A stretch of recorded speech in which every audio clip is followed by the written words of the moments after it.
கிடைச்சிருக்கு. தனஞ்சயன் என் பேரு, ஸ்டுடியோ கிரீன் சிஇஓ அண்ட் ஞானவேல்ஸ். ஓகே, அவர் மாதிரியே நான் இல்லைன்னு நினைக்கிறேன். கண்டிப்பா இல்லை இல்லை. ஸோ கிட்டத்தட்ட 600-650 ஸ்க்ரீன் தமிழ்நாட்டில் மட்டுமே ரிலீஸ் ஆகுது. அண்ட் ஆந்திராலையும் அதே மாதிரி மிகப்பெரிய லெவலில் ஸ்க்ரீன் ரிலீஸ் ஆகுது. கேரளாவில் 150-200 ஸ்க்ரீன், கர்நாடகாவில் 400 ஸ்க்ரீன் அப்படின்னு சொல்லிட்டு சவுத் இந்தியாவில் மட்டுமே மிகப்பெரிய லெவல் ரிலீஸ் ஆகுது. ஓவர்சீஸில் ஒரு பெரிய பிரம்மாண்டமான ரிலீஸ். ஓவர்சீஸ் டிஸ்ட்ரிபியூட்டர்ஸ் எல்லாம் பார்த்தீங்கன்னா டிமாண்ட் என்னன்னா 4 AM இன்டர்நேஷனல் ப்ரீமியர் நடக்குது. அதாவது நம்ம ஊரில் 4 AM 4 மணிக்கு இருக்கும்போது அங்கே இன்டர்நேஷனல் ப்ரீமியர் அங்கே ஆரம்பிக்குது யூஎஸில். ஸோ தேர் ஸோ எக்ஸைட்டட், இந்த படத்தை பற்றி அவ்வளோ எக்ஸைட்டடாக இருக்காங்க. 4 மணிக்கு வந்து இன்டர்நேஷனல் ப்ரீமியர் பண்ணணும்னு கேட்டாங்க. அப்புறம் ஞானவேல் சார் சொன்னார், பண்ணலாம் சார், எனக்கு பயங்கர நம்பிக்கை இருக்குன்னு சொல்லிட்டு 4 AM இந்த படம் ரிலீஸ் ஆக போகுது. தமிழ்நாட்டில் 9 மணிக்கு காட்சிகள் ஆரம்பிக்கும். ஏன்னா தமிழ்நாடு உங்களுக்கு தெரியும், ரூல்ஸ் வந்து 9 மணிக்கு தான் காட்சிகள் ஆரம்பிக்கணும். 9 மணிக்கு காட்சி ஆரம்பிக்கிறதுக்கு கவர்மெண்ட் ஆஃப் தமிழ்நாடு கிட்ட நாங்கள் அப்ளையும் பண்ணியிருக்கோம். கண்டிப்பாக பர்மிஷன் வந்துடும். ஸோ காட்சிகள் 9 o'clock ஆரம்பிச்சிடும் தமிழ்நாட்டில். ஓவர்சீஸில் இருக்கிற தமிழர்களும் எல்லோருமே வந்து 4 மணிக்கே பார்க்க போகிறாங்க. we are very excited. பெரிய பிரம்மாண்டமான ஒரு ரிலீஸ் தான் தங்கலான் படம்.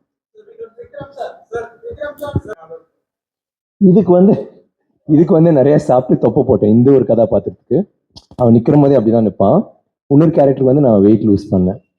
அப்புறம் நிறைய அடிபட்டுச்சு. என்ன அழகுனா, என்னோட அசிஸ்டன்ட் கலை இருக்கான். ஒரு பாதி ஷெட்யூல் போகும்போது திடீர்னு சொன்னான், ஒரு தப்பு பண்ணிட்டோம். நான் சொன்னேன், என்னது? டெய்லி ஒரு அடி, ஐ மீன் ஒரு ஃபோட்டோ எடுத்துக்கலாம். என்ன ஃபோட்டோ? இல்லை, டெய்லி ஒரு அடி உங்களுக்கு கிடைக்குது, அதை நம்ம அப்படியே ரெக்கார்டாக எடுத்துருக்கலாம். சரி, டெய்லி அதுவும் கலை கை தூக்கணும். அதான் கலை. அவன் வேலையை சரியாக பார்க்குறவனால என் அடியெல்லாம் நல்லா பார்த்துக்கிட்டான். ஸோ அவன் வந்து அது எடுங்க அந்த அளவுக்கு அந்த படத்தில் நாங்கள் வந்து இறங்கி எல்லாரும், எனக்குன்னு இல்லை எல்லாருக்குமே அடிபட்டுச்சு. எஸ். எங்க இருக்கீங்க? வேணாம் வாங்க. பாம்பை வந்து இப்படின்ற வருவாங்க. ஆமா, அவங்க வந்து அவங்களும் சிஜில வருவாங்க. பாம்பு எப்படி சிஜில இருந்துச்சோ அவங்களும் சிஜில வந்து எரெக்ட் பண்ணி போட்டாங்க. அது சிஜி தான். அது உண்மையான பாம்பு கிடையாது. இது ரஞ்சித் ஒரு ரெஃபரன்ஸ் வச்சிருந்தாரு. அவரோட உட்காந்து நாங்க 2 பேரும் சேர்ந்து பேசினது. முக்காவாசி டைம் நான் தான் பண்ணிக்குவேன். பட் இதுல வந்து அவரோட ஓவியர்னால என்னோட விஷயம் மட்டும் இல்ல, இவங்களோட லுக் நீங்க பாத்தீங்கன்னா கூட அவங்களே சொல்லுவாங்க அவங்க பேசும்போது. சரி, அவங்களோட லுக்கு கூட நீங்க பாத்தீங்கன்னா அந்த கலர் போடுறதுல இருந்து ஒரு நாள் ஃபர்ஸ்ட் ட்ரை பண்ணாங்க. How many hours to take? ஒரு 5 மணி நேரம் ஆச்சா just to try your look? Artio's look to said that there's no reference point. Artio imaginary character da. So I was Ranjit sir's canvas, my face. So Ranjit sir he would just paint on my face in the black color, white color, some tattoos, and then he would be like, no, idu varka. He would erase that. Then he tried red, then he tried something else. So for I think 7-8 hours on and off,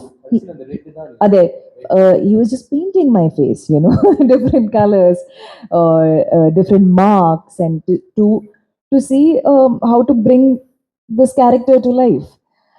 And finally it was red, like Aarti is it's red, like it's beautiful design, red and gold with tattoo marks, but it was a very visual Ranjit sir is a visual artist, it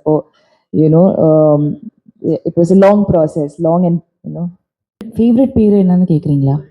experience. ஐயோ 17 years. Okay. Actually நடுவில் மரியான் உத்தமவிலன் இருக்கு. ஆனால் actually பூப்படம் பண்ணும்போது சசியண்ணா இருந்தாங்கல்ல. So தினம் வந்து settle எனக்கு அப்போ தமிழ் சுத்தமாக புரியல, எனக்கு பேச கூட தெரியல. பட் ஈவன் புரியறது ரொம்ப கஷ்டம். But still he use to come to the caravan and read. வெயிலோடு போய் அந்த சிறுகதை படித்து கொடுப்பாரு அந்த மூடுக்காக. So first of all thanks to him, because he had அந்த நம்பிக்கை என் மேலே இருந்துச்சு. ஆனால் நான் அப்போது நியூ கமர். ஆக்சுவலி சினிமாவிலே என்னோட 3ஆவது மூவி தான் அது. So I did know much. கங்கம்மாவில் வந்து தங்கலான் பார்வதினா நான் திருப்பி நியூ கமராக இருந்தேன். 17 years later I found myself to be a newcomer again. First week உங்களுக்கு தெரியும்ல, நிறைய அழுதேன் நானும். ஆக்சுவலி ரூம்லலாம் போய் என்னால் அது நடிக்க முடியுமா இல்லையான்னு நிஜமாக டவுட் வந்துச்சு எனக்கு. அது வரைக்கும் கொஞ்சம் கான்ஃபிடென்ஸ் இருக்கும்ல, நிறைய படம் பண்ணியிருக்கோம், ஓகே ஃபிகர் அவுட். நாங்கள் ஜிம்மில் போய் ஒர்க் அவுட் பண்ணுவோம். ஸோ வண்டி காலிங் அவுட், ஏய் ஜிம்முக்கு போகிறேன் நீ வரியா, நான் கொஞ்சம் அழுதுகிட்டு இருக்கேன் முடிச்சுட்டு. I was crying most of the times. அவங்க கால் பண்ணுவாங்க and லைக் திஸ் இஸ்